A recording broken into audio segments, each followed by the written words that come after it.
Hello, friends. Thank you so much for tuning into today's episode of Career Conversations.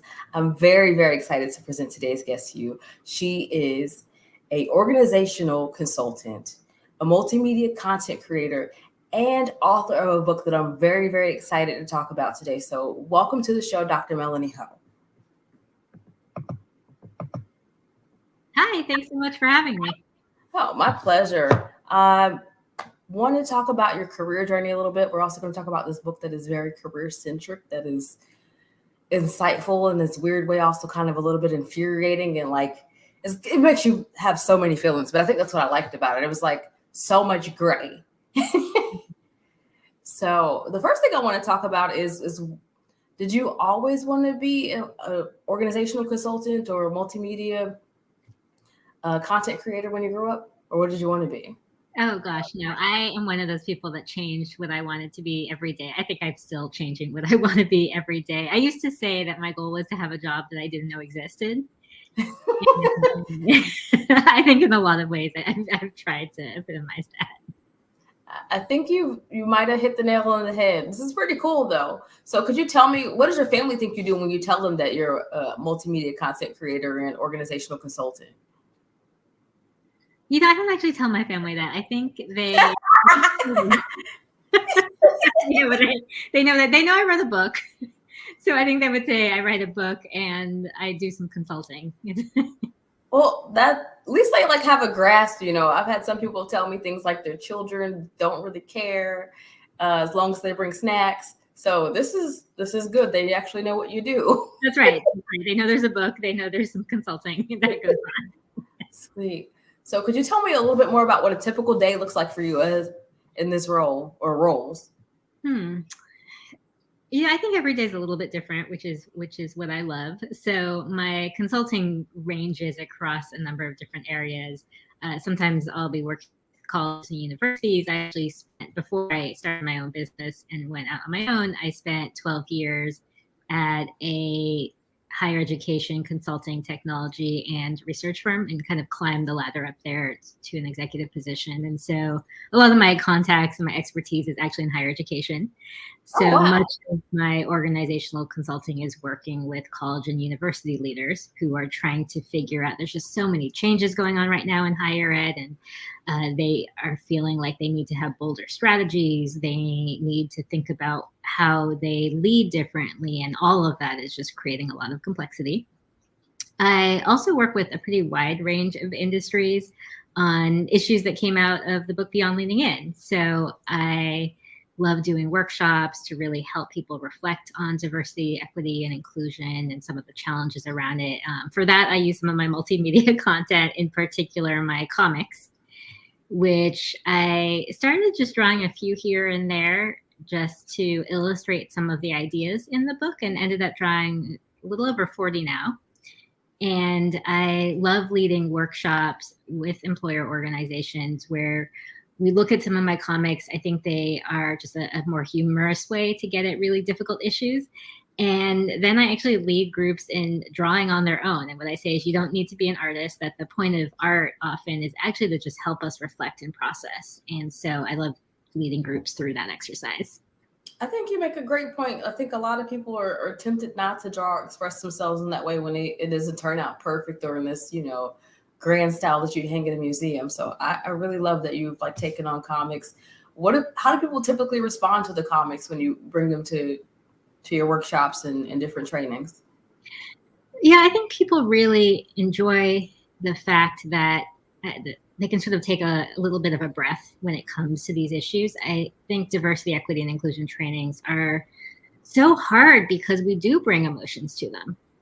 We bring anger and fear and sadness and defensiveness, and depending on who you are and what kind of training you're coming to, it can be multiple emotions all at once. And I often think that many diversity, equity, and inclusion trainings go wrong because we keep all of those emotions inside. Like, we're not supposed to have emotions at work, especially on a serious topic like diversity. Oh yeah, you can't be upset. Why are you crying? Don't do that at work. Don't cry, don't be angry. But also, I think don't be defensive. Don't feel ashamed. Don't feel guilt. And so anybody, whether they've experience bias or not, comes into a DEI training and they have all of these emotions and they sort of shove them aside.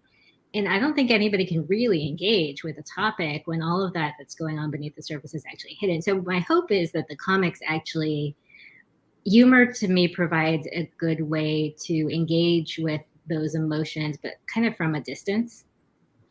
A distance that allows you to sort of laugh at it and say, oh, is it okay that I'm laughing at this? And my hope is that really that allows people to say, oh, it's okay to have emotions. It's okay to feel emotions. Some of the drawing we actually do is of emotions, and the emotions that different characters in my comics might be having because they're facing bias or because they're scared of a DEI workshop or training. That is a really thoughtful approach. I don't think I've ever heard anybody take art and use it that way. A lot of times people, take art and they're like, oh, we do, it's very separate from the emotional piece, aside from maybe when you're walking through the museum going, what does this make you feel? Right. So I think that is a really exciting approach. How long does it take you to draw like a typical comic piece? Oh, it depends. My first one that I ever drew was actually about a little over a year ago. And I've sort of sketched a lot across my life, but never really drawn a comic, and never really had before that put one out into the world, besides paint and sip type pictures on Instagram. Yeah. Drawing comics based on my book. It took me, the first one took me a day. And it was a very simple comic, but I just couldn't figure out, okay, where do you put things? How do you communicate as efficiently as possible? And then what I realized I did know how to do was make PowerPoint slides. I had in my consulting career, and especially when I was working at a large firm, had probably made thousands and thousands of PowerPoint slides. And also I was managing a team of 100 people who were all making PowerPoint slides. I was editing lots of other, not all hundreds of them PowerPoint slides, but I was editing and looking at PowerPoint slides all day. And I came to realize that actually drawing comics isn't that different. It's you're thinking about how to move. How do you want your audience's eyes to move around the story, and how do you do that as efficiently as possible? And once I realized, okay, this is a new activity. Illustration is new to me. Trying to add humor to it is new to me. Drawing about these particular issues, I'd been thinking about these issues. I hadn't writing about them. I hadn't drawn about them, but I could bridge that with something I did know how to do. That's really exciting. And I love how you made the connection of like, okay, this is one skill set I do have, and here's something I can kind of translate over to producing this idea with the art, the PowerPoints, because I never thought about PowerPoint that way. I think that's something I love thinking about is how do different skills translate into other areas? And I'm sure that's something you talk a lot about on career conversations. Before I spent 12 years in business and consulting, I actually got a PhD in English. And I spent my 20s reading novels. And what I'll often say is that seems very different from the business career, but actually both are about the power of stories and the power of narrative and of looking for patterns and vast amounts of information. So I think that anything can translate into something else if you look for where the commonalities are. Finding the connection. So what helped you hone the skill of finding a connection between things that might not seem similar? No, that's such a good question. I don't know that I've. We can circle back or visit it another time. No big deal. I was just curious. I was like, is there a way to do this? Like, do you have a process you've created? But speaking of writing and your PhD in English, you wrote an entire book, an amazing book. Beyond Me by Melanie Ho, guys. This book had me in my feelings. There's no nice way to say it. There's moments I was like, yes, get it, girl. Like, it's going to be okay. And other times I was like, did he really just say that? Yeah. But I think one of the things that you talk about in sort of the intro of the book is how there are not any absolute villains or like heroes. You're like, so I didn't like find myself like hating anybody. I was just, or really like feeling like, oh, they're totally the victim here. There was always some room for somebody to take a different course of action. Can you tell me what inspired your characters? Like, are these based off people you know, or? Yeah, I really wanted to look at the question of why does bias happen to good people? And by happen, I mean as victims, but also happen as in the people who are perpetrating the bias. That let me back up a little bit. It's for me, a lot of it started in 2013 when I read Lean In by Sheryl Sandberg, and it was such a hallmark work at the time because she was this famous Facebook executive. Everyone was talking about this book in a way that before that I hadn't really heard anyone talk about a book about women in leadership before. Men were talking about it, women were talking about it, all levels of the organization. And part of me really loved that, like, let's talk about these issues. And part of me was really angry because even though Sheryl Sandberg says in her book, this is only one slice of the pie. Like, she's not trying to solve all the problems of gender equity. But I think of it as we live in this soundbite culture, right? People want these solutions. In the book, I refer to it as whack-a-mole culture because I think of that like whack-a-mole game. You whack the mole and it's going to pop up somewhere else. And when it comes to issues at work, I think everyone's always in a hurry. And so they're looking for something fast. And to me, what happened when Lean In came out was that employers everywhere found suddenly the simple 2-word solutions of like literally every single problem related to women at work. And anything, and I would see this in my workplace, and then I would talk to women at all kinds of organizations, big, small, across industries, like everyone was saying the same thing. So no matter what the issue was, the answer was, oh, let's help the women lead in, let's have an assertiveness training or something like that. And so to me, it was fascinating because this was happening everywhere. And I became a little obsessive. I just started reading everything I could find. I started interviewing all the women I talked to, like next to me on a plane, at the cocktail reception, and like everywhere. And just there's like so many great stories out there. And I wondered, like, how do you get people to pay attention to this? And that was where I started to think of Beyond Leaning In as a novel. There's some really interesting other business books written as novels out there. I love the ones by Patrick Lencioni, for example, but they're not about diversity, equity, and inclusion. And to me, the novel form is actually perfect for DEI because so many of the problems now are unintentional, right? There are people who want to do the right thing, who think they are woke, who really don't have any idea that it's offensive. Like we've all been there. We've all said something crazy in my life. Like that came out of my mouth. I'm so sorry. Yeah, exactly. I think now most people don't want there to be inequities in their workplaces, and yet it happens anyway, and it happens every day. Why is that? And I thought, well, with characters, you can show 2 things. One, you can show that these are good people; they're not villains, and yet they're doing the wrong thing. You could also show the different perspectives. And that's why I wanted to write the book from the perspective of female characters and male characters across different generations. There's research on how novels can actually help you build empathy for people unlike you. And so that was my hope, really, was that by making this a novel, also the other thing about novels too is I think you can show the cumulative effect on characters. So microaggressions are so hard to explain. Yes. People who have an experience, right? I was like, well, what's the big deal? They're micro. I think the word microaggressions actually is not helpful. And that's something I thought, well, in a novel, you can actually show there is a cumulative effect because it's like the same people, the same things keep happening over and over and over again. At one point, I wanted to call the novel 1,000 Everyday Cuts because that's what like a novel could portray. And that's really how microaggressions feel too. It's like 1,000 cuts every day. And you almost begin to question yourself and say, hey, am I making this up? Did this really happen? Am I overreacting? Like you have that series of experiences and kind of look around for people to validate it. And then at the same time wonder, like, how do we solve this? Like, because you're not really looking to sit around and commiserate your problems. You want a solution. So I was really like pleased that you wrote this. I was like, this can help widen the viewpoint for so many of us, including myself. Well, that was one of my hopes, is that everyone would see themselves in at least a few characters. And there's a part of you that wonders often, like, am I crazy? No, not, right? We all have experiences. Or if there's a part of you that wonders, well, why is it so hard to fix the problems? Why did I do that thing I didn't mean to do? You can also get a sense of why that happens, why it's hard for all of us. Yeah. So you said you got on planes, you interviewed lots and lots of people.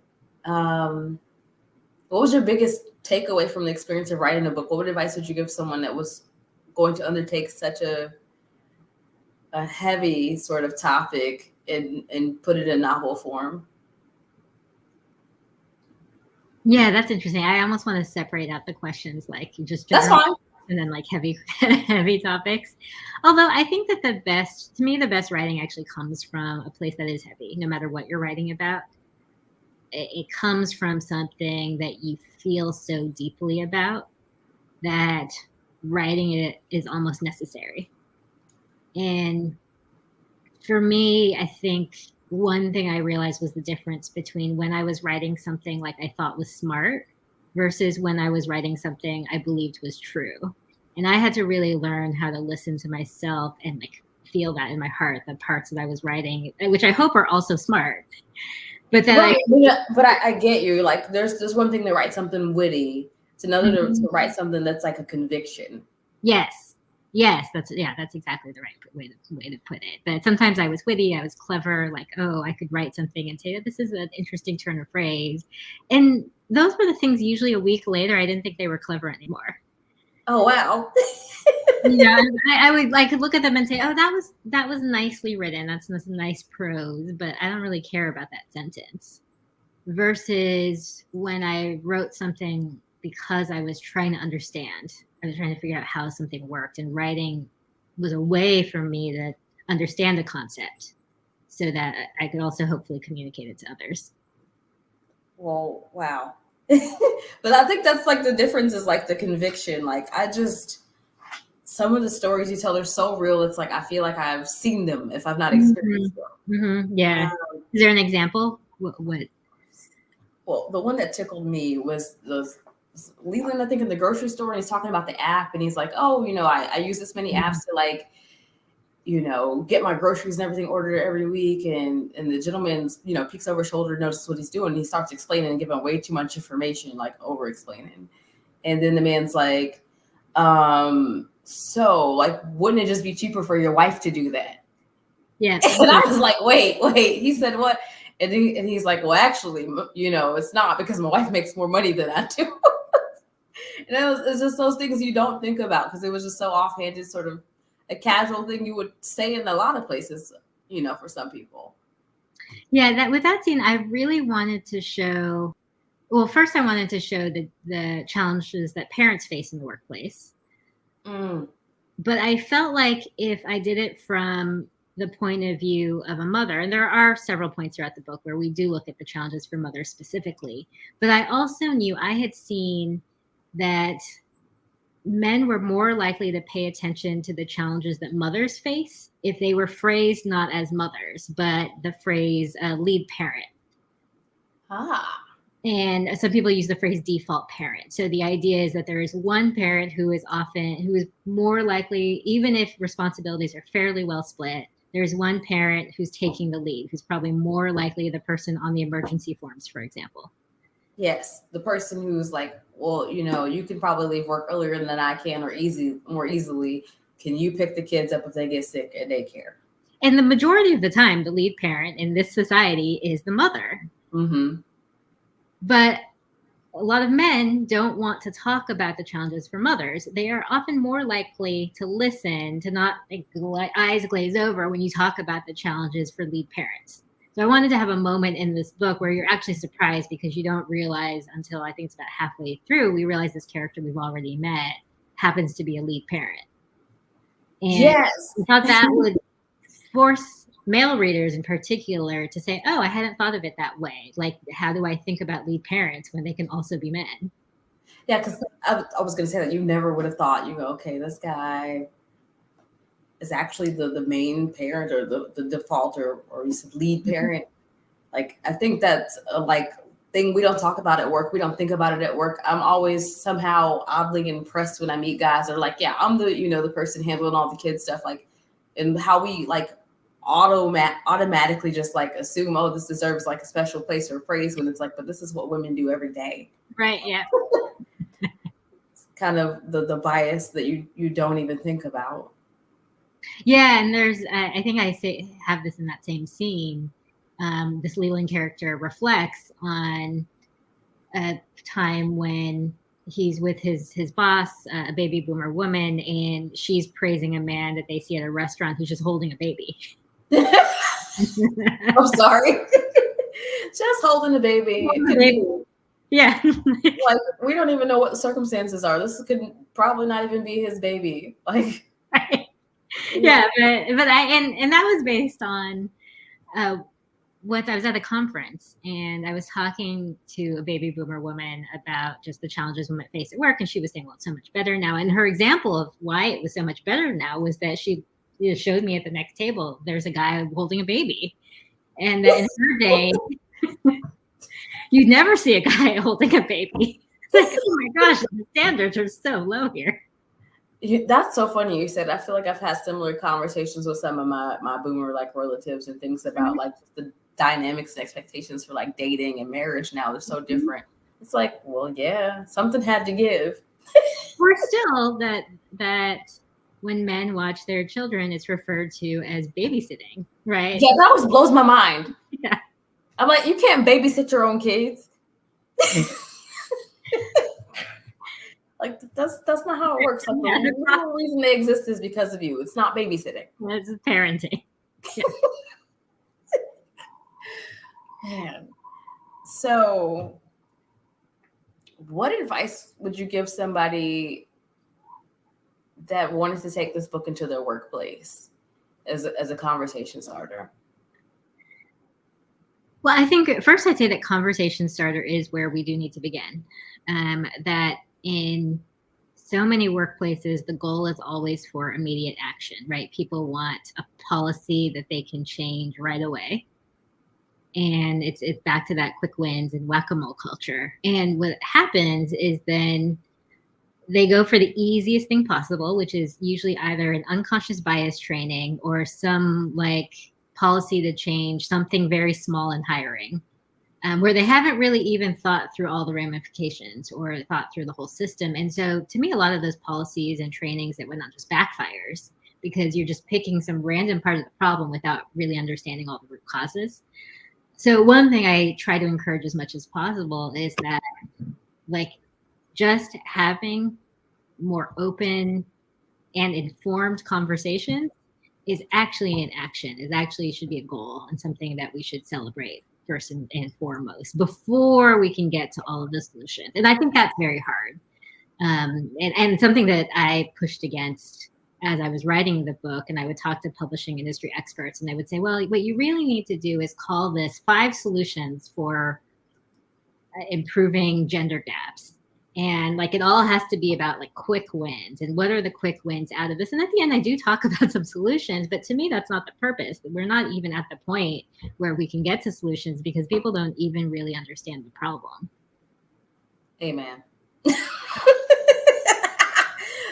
And I think that's like you said, the culture is so much about how fast can I fix the problem? How fast can I ease my pain? How fast can I make this go away? Yes. The easing the pain. That's such an important point. It's like, you really think this problem is that simple that you can just fix it with like one email or one policy change? But yeah, you're exactly right. It's that fear of discomfort and like, we don't want to seem like bad guys or a bad organization. So let's just do something fast and check the box.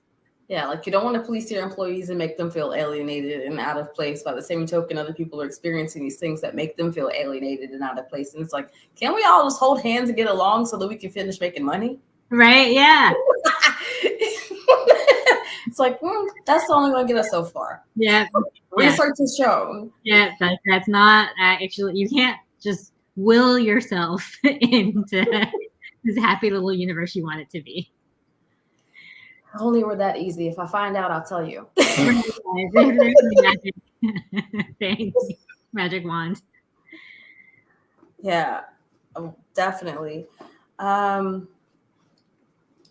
we talked a little bit about your writing process and how you took the witty stuff and said, okay, this isn't really what I want to be focused on. I want to talk about the things that really have impact. You say that you've been doing a lot of organizational consulting. What are some of the biggest issues you see facing companies with respect to DEI? Yeah. I mean, a lot of it is on the same theme of just wanting to run to the fastest solution possible. So I do think people are overemphasizing things like trainings, and also just picking the wrong metrics. And corporate America. And when I say corporate America, I spend a lot of time with nonprofits and universities, and really everybody subscribes to corporate America principles, even if they think they don't. Yes. And a lot of that is around also the easiest metrics possible. So I think that most employers believe that representation is enough, right? It's like I saw something, I don't remember if it was on Instagram or LinkedIn today, about diversity, equity, and inclusion, and nobody actually wants to pay attention to equity, the real hard thing, right? Yeah, the part where you pay people fairly. Yeah. But I think there's just this sense, okay, if we've got, if they can count the bodies, right? Like, let's count the number of non-white men, and anyone who doesn't fit into the category of like white man. Okay, let's count them. If we've got enough of them, it doesn't matter where they are in the organization or like what roles they have or how are they have, or whether they're treated equitably on a day-to-day basis, or how they're paid, or anything else, right? Like, how many are there? Yeah. And then they call it a day. And I say this because what I've noticed is that actually sometimes the problems are, I wouldn't say worse, but they're worse in a different way in organizations that I categorize as think themselves woke. So a lot of nonprofits, universities, especially nonprofits that are actually focused on social justice issues, for example, right? A lot of these organizations, they have the same problems as everyone else does, because they like still live in the same patriarchal environment and white supremacist environment. And like, it's all the same issues, but they think that they don't have them because their mission statement says otherwise. And they think they don't have them because maybe they have a woman who is the CEO or the executive director of the nonprofit. Maybe it's even a woman of color. Maybe a good percentage of their executive team is still somewhat diverse. And so they think they're okay. But I talk to a lot of women presidents. They still face so much gender bias, right? They've got boards, they've got people who report to them, they've got faculty, they've got community people. It's just being at the top of the organizational chart doesn't mean that you're immune from bias. And having a woman as president of a university or CEO of a company doesn't impact someone 5 layers down on the organizational chart and how their boss unintentionally treats them, or the unconscious bias that they face from their colleagues. And so I think there's this perception of things are better because we have more representation in positions of power, but that's really just sort of like tip of the iceberg. Yeah. So you talk about positions of power. What is your perspective on title versus actual power? So can you like elaborate? Yeah. There's so many places we could go with that. Yeah. I'm like, look, I'm an open book here. I let people share what's important to them. Yeah. But really just like, I think about the example in the book where the young lady is seeking a promotion. She is like, wholeheartedly believing she's going to get it. And things don't pan out the way they're supposed to. And, someone attempts to advocate for her and it really goes nowhere. It's like, well, she kind of acquiesces and goes, well, I understand. So I guess we'll have to just go this route because X, Y, Z are the issues that we're faced with. And we can't afford to lose her in this role. She's so valuable. Like, yeah. And so that's kind of what I'm talking about when I talk about like power dynamics. Like, it's one thing to have, people in executive roles or different positions, but does their voice matter as much? Yeah. So that's a great question. There's official power on the org chart, and then there's who actually gets listened to, and those often are not the same thing. And there's also a difference between having responsibility and having authority. This is something I often talk to women about, because I drew a comic recently, not recently, it was now, I guess now it was a while ago, but it was based on this great book called Hardball for Women. And they have a point where they talk about how women are often responsibility magnets. And right, they're taking on more and more and more without authority, compensation, resources. And I think often women end up in this trap. By contrast, men often get the extra responsibilities, but also the title before they've had to prove it. Right? There's this phenomenon I talk about in the book called bet with versus prove it again. And the way it might go, in the book I talk about two employees named Chad and Haley. And let's say both Chad and Haley have done a good job on a recent special project, but they're both fairly junior in their role.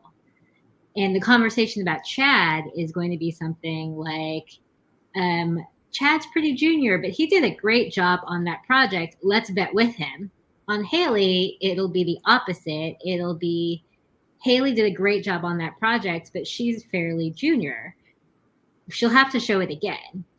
And there are plenty of studies really showing this across a lot of different industries, this idea that men are bet with, promoted based on potential, and that women have to prove it again and again and again. And I think that often means that when men get extra responsibilities, they also get the authority with it, right? They get the title, they get the official power, they get the resources, the extra staff, whatever they need to get those responsibilities done. On the other hand, women are often getting the responsibilities, sometimes the really important ones that are great, sometimes the ones no one wants. Whatever they are, though, they're often not getting the authority, the power to make the decisions, the staff that come with it, those titles. And then they're told, well, no, you just have to wait. You have to keep proving it again and again and again. And there are several characters in the book who we see this happen to.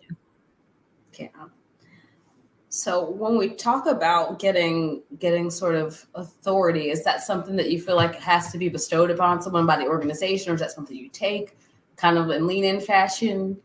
What is your perspective on that? This is one I have really mixed feelings about, because, I always try to think about, well, how do we help individuals while also not just accepting the system as it is? And one thing I absolutely hate is all of the advice out there that's really focused on, like, lead from behind, lead from below, lead from the middle, upward manage. It's exhausting. It's exhausting. And all of that's important, right? There are important parts of it. And advice I would give to any early career person is you should understand what your boss needs to get done and their priorities and how they think about the business. And your job is to help them with that. And your job is also to realize that they're very busy and that you are one thing on their to-do list that's probably 50 things. And it's like basic human empathy then, right?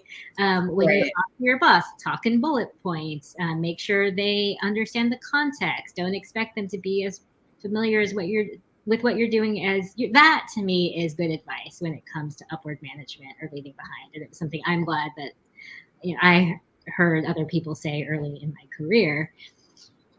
Often those phrases are used as an excuse for leadership and management to deflect their own responsibilities, to not pay attention to their staff, to not think about how to train people properly and well for their job. Because what they say is, oh, well, they'll just upward manage me. And we don't have to figure out what the staff believe is better for the business or the company culture, because they'll just lead from behind and they'll figure it out. It'll happen organically. Right. No. Like, you can delegate to them. Yeah, no, I asked that question and I also kind of giggle thinking about Michelle Obama when she mentioned, like, lean in. She's like, that doesn't work. Right. I laughed so hard. I was like, somebody tell the truth. Thank you. But yeah, it's hard because it's the other one I struggle with that's kind of along the similar lines is I drew a comic that shows a scene from My Big Fat Greek Wedding. And actually, this is mentioned in the book too. It's a generational difference between two characters, right? And there's that scene in My Big Fat Greek Wedding where the daughter really is frustrated with the mother for always letting the dad make the decisions. And the mother says, get men, or the mother says, the husband is like the head and the wife is the neck, and I can turn the head any way that I want. And so there's a moment in the book where they're discussing this scene. And the boomer character perspective is sort of a like, yeah, that's good advice. You get men to think things are their idea. And I think from the younger perspective, it's like, well, wait, like, should we do that? Like, why do we have to do that? And that's one of those types of issues where I really struggle with how to give advice to folks, because there are many times in my career where I did just that. You get men to think things are their idea, and your idea gets through faster or gets through at all. At the same time, like, that was also selling myself short. And I can relate to that feeling of like, like you said, like, is this the best way just because I get results? Is it really what you wanted? Do you get the respect that you deserve as a result of it actually being your idea? Yeah. So that makes perfect sense. And I feel like it's almost like old school advice that my grandmother would have given me too about like marriage or something. You're like, right. Like, no. Right. And I think women are maybe a little less likely to get that advice in their personal lives now. Yeah. But they're still getting it for work. Yeah. Well, we're a work in progress. Oh. Is there anything I haven't asked that you'd like to talk more about? I know I was like trying to remember that question you asked earlier that I didn't have an answer to, but I don't necessarily have one now either. It's fine. It's totally fine. This is supposed to be a fun, sort of relaxed space. Like, so we'll go all in circles, talk about different things. Okay, well, my cat is currently like wandering around the computer and poking his head. Your cat needs attention, Melanie. Why are you talking? I know, right? It totally goes with the relaxed fun vibe. Like, oh, no one can see, but there's a cat. I love it. What's your cat's name? I have two cats, Barack and Joey. Oh, cute. You follow them on Instagram at Barack and Joey. Oh, wow. You can see I post, this is a digression, but I post side-by-side images of Barack and Joey and Obama and Biden, and you'll see them doing the same thing. So it's like, here is Obama eating a pizza, and here's Barack the cat next to a pizza toy. I like it. This is fun and lighthearted, but like, I know people go, why do you do that? Because I want people to understand like that we're not just our jobs. Yeah. We're like dynamic whole human beings. We have lives, we've got spouses, we've got hobbies. Like, there's so much more going on in the world than like the amazing things we create for work. Yes. And who doesn't like to look at cat pictures? Oh, my husband is like obsessed with cat videos. I probably get at least one random cat video every week, and I'm like, we're not getting in a cat. Not yet, anyway. You can show him Barack and Joey. I will. I'm gonna give him the IG account and be like, look, here are your fantasy cats for like the next few weeks. Yeah. just hang out with them. Barack and Joey. Barack and Joey. And he'll probably be pretty obsessed with the fact that your cat's name is Barack. Like, he went hard like in college for like the campaign. So nice. Yeah, Barack, actually, I can't take credit. He came with the name, but I kept it. Oh, cool. So did you like adopt them from somewhere? I did. I got them from the Cat Cafe in Washington, D.C., which has a partnership with Humane Rescue Alliance. So it's really great because they're all rescue cats, and you can go and it's like try before you buy a cat. You can kind of get a feel for them and their personalities and how they get along with one another. That's cool. To go to the Cat Cafe so you can find out if you got a grumpy cat or not before you take him home. Right. Yeah. Well, and actually, all the cats in the cat cafe are pretty social. Otherwise, they wouldn't be.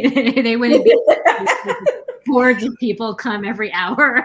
True, they'd be freaking out in the corner somewhere, like, please get me out of here. It's not fair to scare the cats while you try and give them a home. Right. Exactly. Well, Melanie, thank you for writing this book and writing it with conviction. Like, seriously. Thank you for reading it. Yeah, you should be proud of this. If you're not, be proud of it. Thank you. I am still new enough as an author that I'm just excited whenever I heard anyone's read the book. I'm like, oh, yay, you read my book. I mean, even when I posted that you were going to be on Career Conversations, I'll be honest with you, I probably got more response to that than I have a lot of things I posted in once. Like, people are excited about your work. Thank you. Yeah, it's interesting because the phrase "beyond leaning in" is a polarizing one, and either people immediately are like, "Yeah, I feel that way too," or they get kind of frustrated with me. Like, what else can we do? No, because they feel like I'm trying to attack Sheryl Sandberg. I don't know Sheryl Sandberg. I'm sure she's lovely. The book is called Beyond, not against leaning in. I'm not against leaning in. Just we have to do more. Thank you. Yeah, I got that message very clearly when you said it in the intro. Look, I'm not coming after Sheryl. I just want to add to the conversation so that we can keep going. Yeah, exactly. So yeah. Okay, well, if you guys want to make sure that you stay in touch with Melanie, then you can definitely go to her website. Yes. And you can email her. So Melanie@beyondleaning.com is where you can email her if you've got, exciting commentary, you want to have her on your podcast, on your show, reach out to her. I think that you guys will have a great time together. And then I need you to get the book. So beyondleaning.com, read it with your girlfriends, drink wine, laugh, cry, be angry, have all the feelings. It'll be great. Thank you. And you can also find me on LinkedIn, Instagram, Twitter, Facebook. I reply to messages everywhere. Sweet. So if you're not a LinkedIn fan, you got plenty of options here, guys. No excuses. Melanie, thank you so much for being a part of Career Conversations. We'll be in touch. Yeah, thanks so much for having me.